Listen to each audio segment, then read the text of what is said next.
Okay, my name is Tupac Shakur, and I attend Tamalpais High School, and I'm 17 years old. This world is such a and when I say this world, I mean it. I don't mean in an ideal sense. I mean in every day, every little thing you do. It's such a gimme, gimme, gimme. Everybody back off. You know, everybody's like, you taught that from school, everywhere. Big business. If you want to be successful, you want to be like Trump, gimme, gimme, gimme, push, push, push, push. You know, if I know that in this hotel room they have food every day, and I'm knocking on the door every day to eat, and they open the door, let me see the party, let me see like them throwing salami all over I mean, just like throwing food around. But they're telling me there's no food in here. You know what I'm saying? Every day. I'm standing outside trying to sing my way in. You know what I'm saying? We are hungry, please let us in. We are hungry, please let us in. After about a week, that song is gonna change to we hungry, we need some food. After 2-3 weeks, it's like, you know, give me all the food, breaking out the door. And after a year, then you just like, you know what I'm saying? I'm picking the lock, coming through the door, blasting, you know what I'm saying? It's like you hungry, you reached your level, you don't want any more. We asked 10 years ago. We was asking with the Panthers. We was asking with them, you know, with civil rights movement. We was asking, you know, now those people that were asking, they're all dead and in jail. So now what do you think we're gonna do?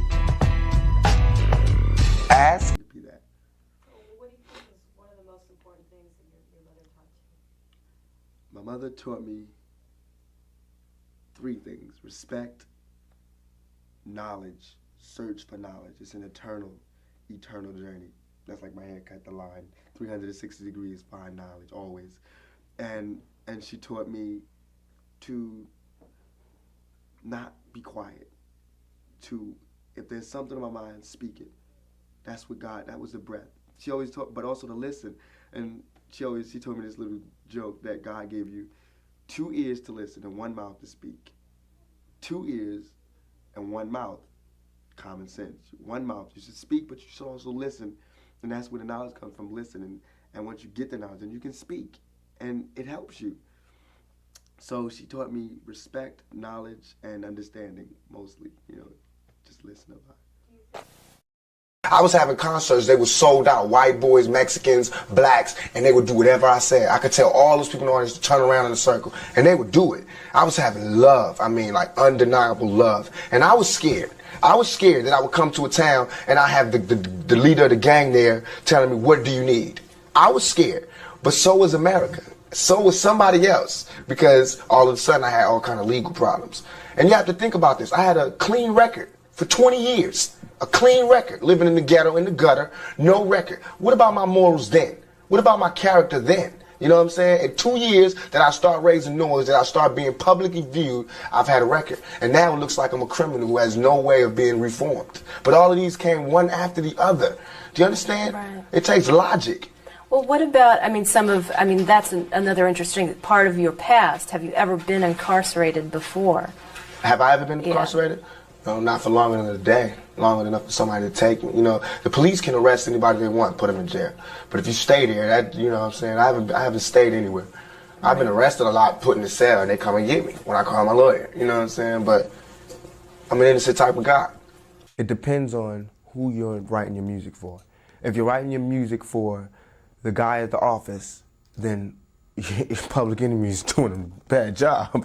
But if they were doing their music for black people or for people who want to come to a better understanding on how things really are, then they did a good job. You know what I'm saying? Because I want to see the true picture.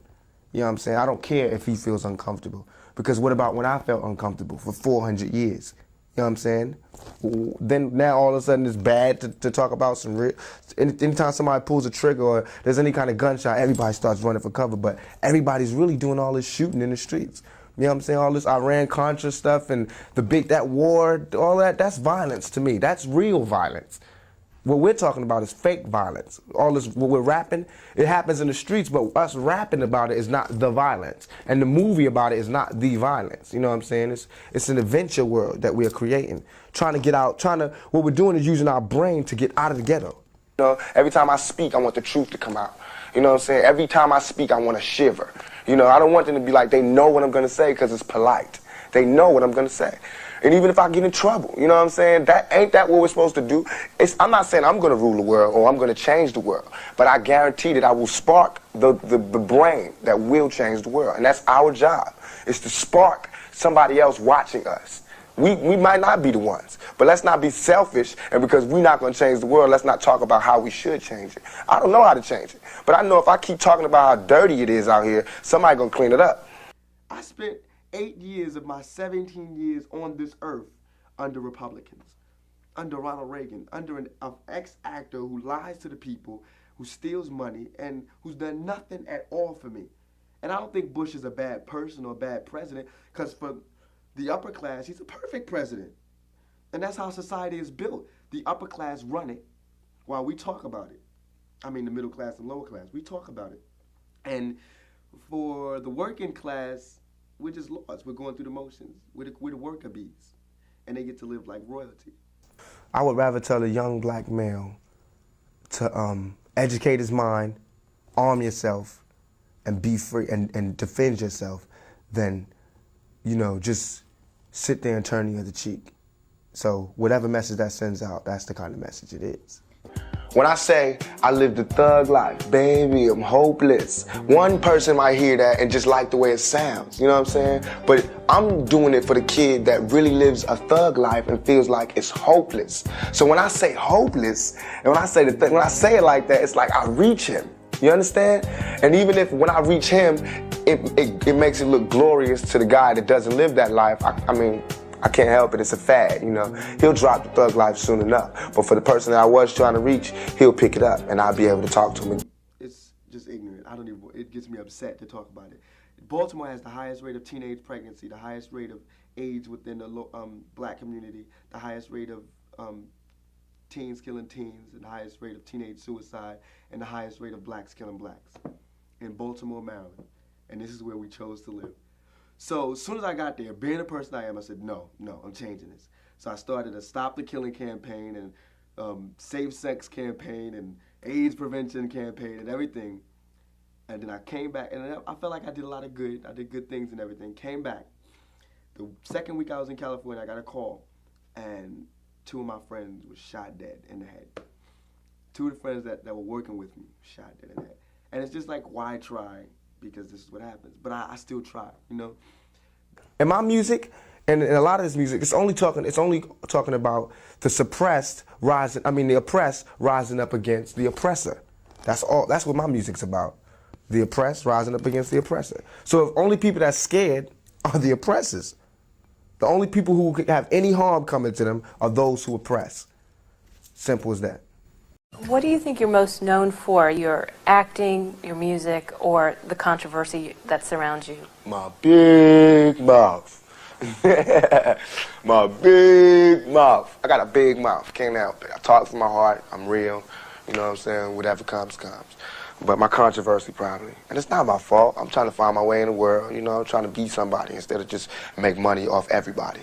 You know what I'm saying? And so I go down paths that haven't been traveled before, and I usually mess up. But I learn, you know what I'm saying? I come back stronger. You know, I'm not talking ignorant, you know what I'm saying? So I obviously put thought into what I do. So I think my mouth, my controversy. I have not been out of the papers since I joined Digital Underground. I've been in all, you know what I'm saying? It's never, my name has not been not uttered, you know what I'm saying? And that's good for me because I don't want to be forgotten. And if I'm forgotten, then that means I'm comfortable. And that means I think everything is okay.